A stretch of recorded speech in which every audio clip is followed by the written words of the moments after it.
That way I'm not working the same boring one job 5 days a week. I'm working 2 different jobs 5 days a week. Might be nice. I like it. But anyways, I haven't stopped in there for a while yet. And maybe I just might check out, see if it caught back up on ammunition. Because they were out of everything, and if they weren't out, ammo was expensive as shit. Fucking, there's a couple places where it's $50-something for just one pack of 9mm bullets, and that's about 50 rounds. Usually they ran about $15. So think about that. That's a hell of a jump. 12 gauge. I mean, you buy buckshot, and that's like, I saw some for like $40-something. It's like, holy shit. So, obviously, the boys with the guns are really preparing and panicking over this new guy. And I guess they're locked and loaded and ready or whatever, but I don't know. I don't think that's the answer anyways.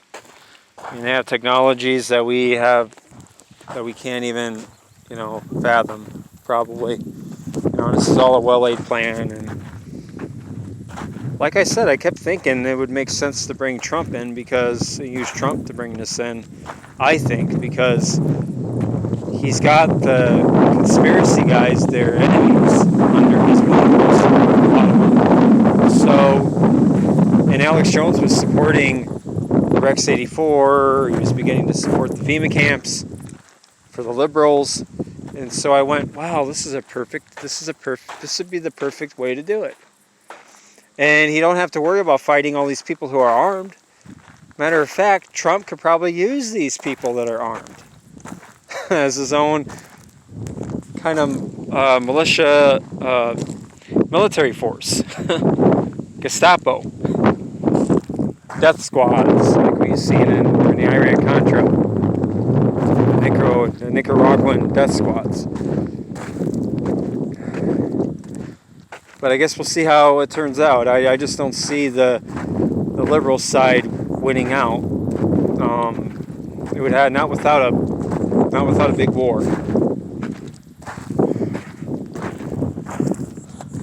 There's only so much nanny state we can take before you have enough people rising up, and many, despite the fact that the numbers look big with people buying into all the bullshit agendas like COVID-19 agenda and all this, they're equally so. There's a good number of people that are not buying it. They're not buying it. They're protesting. Obviously, when the thing started, they're loaded and prepared. I just don't think it's that wise for the New World Order to come in through that side. I think it would make more sense if they would have brought it in through Trump. So maybe they're just trying to confuse the living hell out of all of us. I don't know, but I'll still listen to InfoWars just for the news. I check out the news despite all the bullshit. There is a lot of good truth, just like when you listen to, there's some good stuff to listen to with Bill Cooper. That I recommend listening to. I mean, one of the shows that I did like about Bill Cooper was his Bible Says, Preacher Says, where he did expose the fake Christian right in their end times rapture bullshit.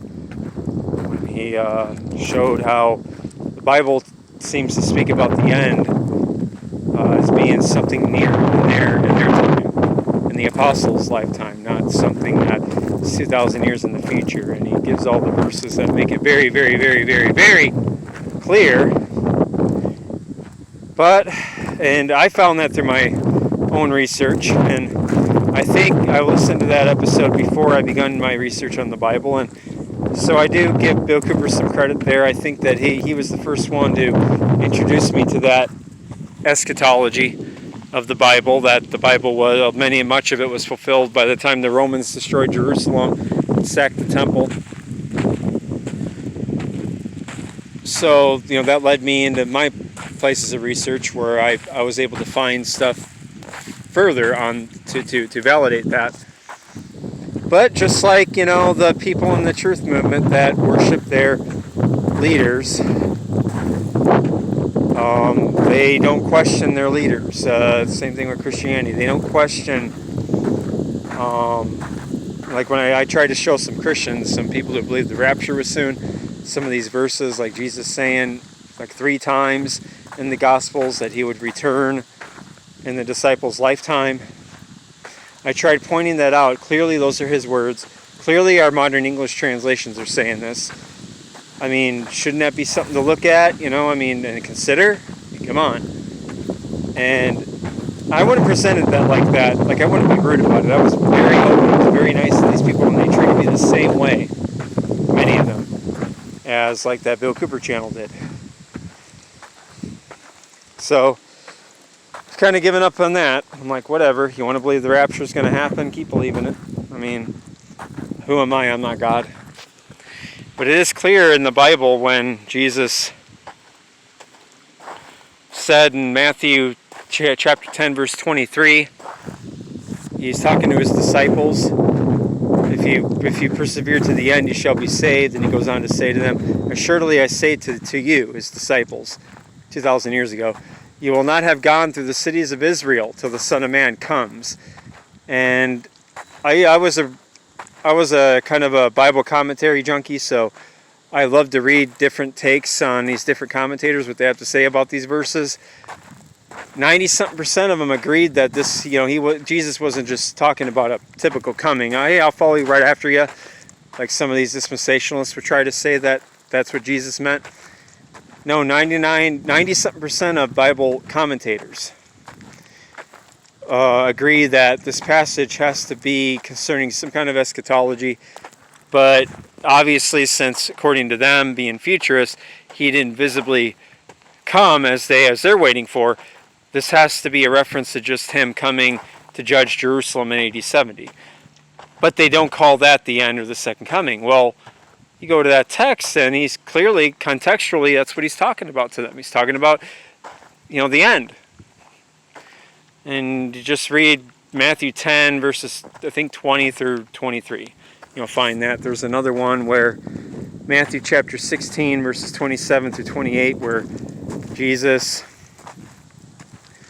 told them that, how was it worded? For the Son of Man shall come in the glory of his angels and reward each one according to his works. Assuredly I say to you, there are some standing here who will not taste of death till they see the Son of Man coming in his kingdom. Now, I don't know how you can interpret those words to mean anything other.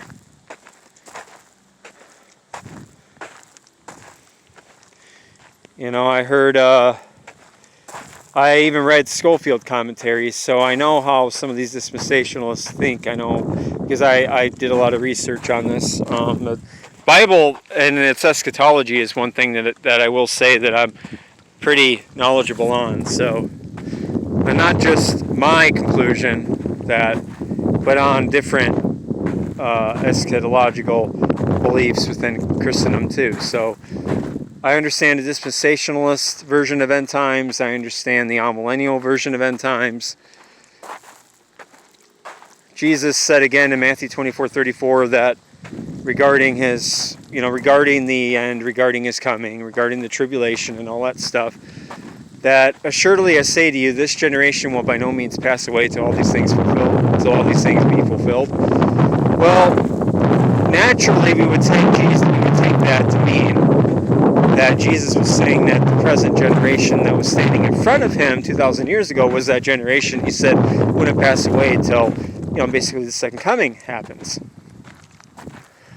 Well, the dispensationalists have an issue here, so they have to reinterpret that somehow.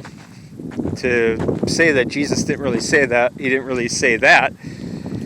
So Scofield's commentary, as I remember, says that what Jesus meant was that this generation. How the hell did he put it? Yeah, I did a video on this actually in my old Alan Bradwell channel. You just go look it up. But he switched that word generation around because the Greek word for generation is, I believe, genia, and he switched it in genos. You can look these Greek words up and you just get yourself a Strong's Concordance. And you'll find that, because I guess the word genia, maybe I have these words turned around because I haven't done this research for a while, so I don't remember exactly, but genos I think means race, and genia means spelled Genea, I believe, and genia is that word for generation, for, understood to be generation. So Scofield seemed to switch the words around anyways to make generation not the word generation but race, this race meaning the Israelites. And he says in his commentary, because the visible coming, the Great Tribulation, the Great Commission, the Bible preached throughout the whole world, hadn't happened by the time Jerusalem was destroyed in AD 70. So this can't mean, so Jesus couldn't have meant that first century generation. Well, there's an issue there, because I believe it was Paul who had said that in numerous places, such as Romans chapter 1 verse 8, the Bible was pretty much circulated and spread throughout the whole world at that time. He said in Romans 10:18 that it had gone to the ends of the earth, and in Colossians 1:23 the Bible was preached to all creation. Like presently in his time, it was preached to all creation.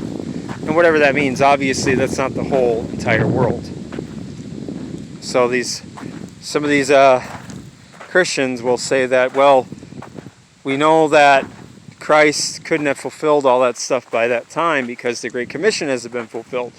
The Bible has to be preached in all the world, that they interpret literally.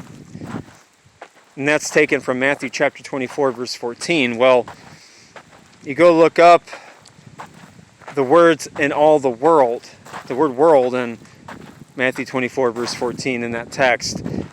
That's the Roman world, the world according to how people saw it during the times of the Roman Empire, which was that region, not the literal world. And I can prove that to you. Just go to, read Matthew 24:14 in all the world, and go to Luke chapter 2 verse 1. I apologize. It's been a long time since I've memorized all this stuff, but to go to Luke chapter 2 verse 1, and you'll see that the Roman governor, whatever, went to tax using the same words, all the world needed to be taxed, whatever. Well, we know that the Roman governor didn't tax all the planet Earth. It was that region at that time. So that's what Jesus appeared to mean when he said, the Bible shall be preached in all the world. But yeah, so when you point all this stuff out,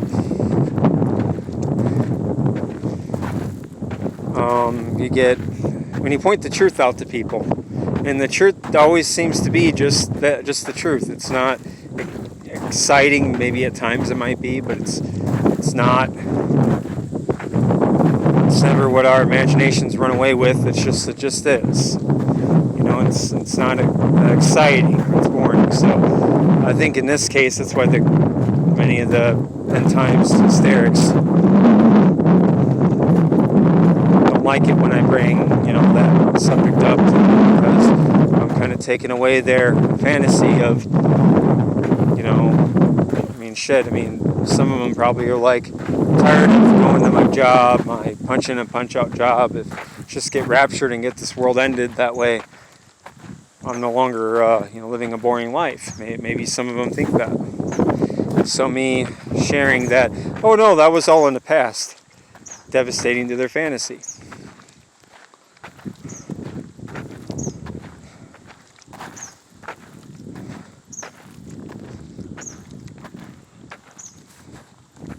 I mean, I could argue the Bible is one of my strengths in the eschatology in the Bible, not the whole Bible. There's still a lot of stuff in the Bible that I don't know, or that I haven't memorized, but the eschatology part is one of my strengths, I will confess. But I get conflicted sometimes with the Bible, and like I never understood, like some passages in the Old Testament where Yahweh just seems so violent. Like some of the baby killing in the Old Testament, I really don't understand or don't like. Modern days it would be genocide. Go to 1 Samuel chapter 15, I believe, with the Amalekites, and kill everything that breathes and lives. Suckling infant. The way I read that was kind of like that, and it was just like, wow, holy shit. And then Saul didn't kill every single living thing, and God got mad at him for that. He said he rebelled, and that he cursed him because of that, because he didn't kill King Agag, I believe. He kept some of the cattle or whatever. Or Moses in Numbers chapter 31 with the Midianites. See, this is me, there's some things that I can read in the Bible and I'm like, yeah, makes sense. Some of it just completely boggles my mind. And, whether or not I'm misunderstanding that stuff in the Old Testament, we know that throughout history they've used those teachings to justify horrible things. Killing babies, I always thought, should be something that's naturally a no-no, no matter what situation you're in. Unless, a baby is a demon, vampiric, fully conscious fiend that will just jump on anything and chew and eat on it or on you or something. I don't know. I guess, but we know that's not the case in the Old Testament. So another thing I didn't understand is the David and Bathsheba. If you've heard of that, and that's in the book of Samuel somewhere, where David has this affair with this married woman, and he sets up to murder her husband over whatever, Uriah, and then she becomes pregnant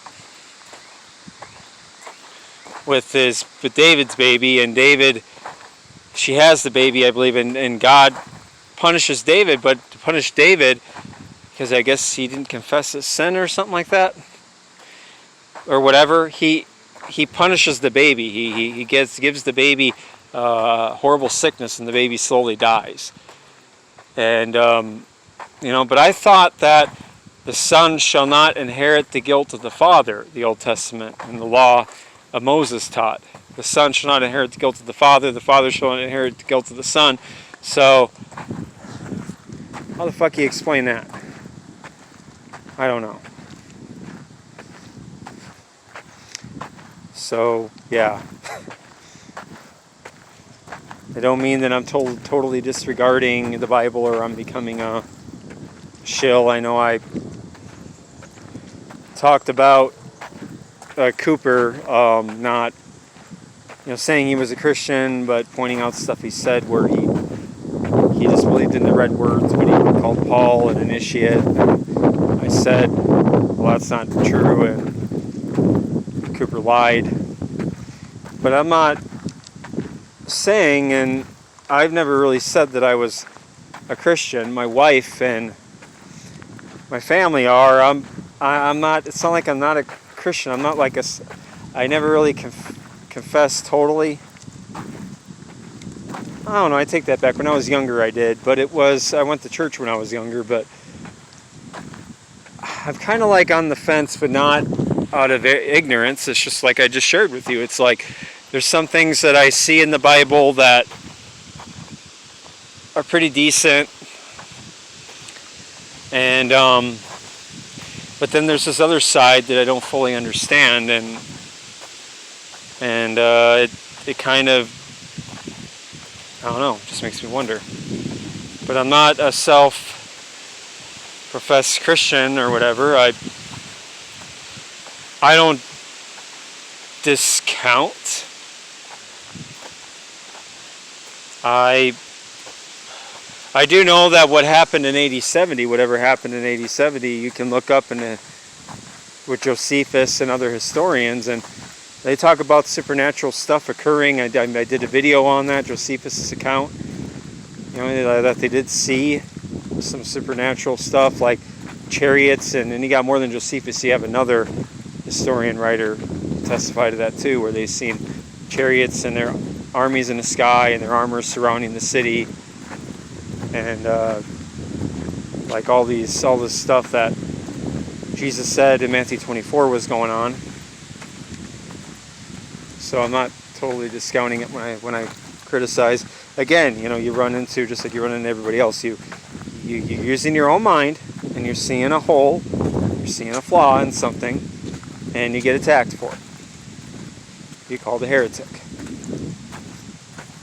Sorry, but anyways, I'm almost back. I'm gonna finish this walk though, and whoever's listening, this was just me rambling on. I was bored. I know I don't get much chance to make many videos anymore. Just talked about a few ideas.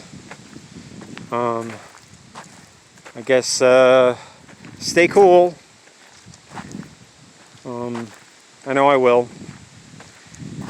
Beware too, because I've been reading in the news, they're talking about the Delta, this new variant called the Delta variant. God knows what if they're gonna try this shit again. And I think the COVID-19 lockdowns, those are just a beta test to get us ready for more lockdowns. It's the Fabian socialist tactic of, you know, being strategic and slowly phasing it in, incrementally. So, look out for that. Might be more bullshit coming our way. Well, take care.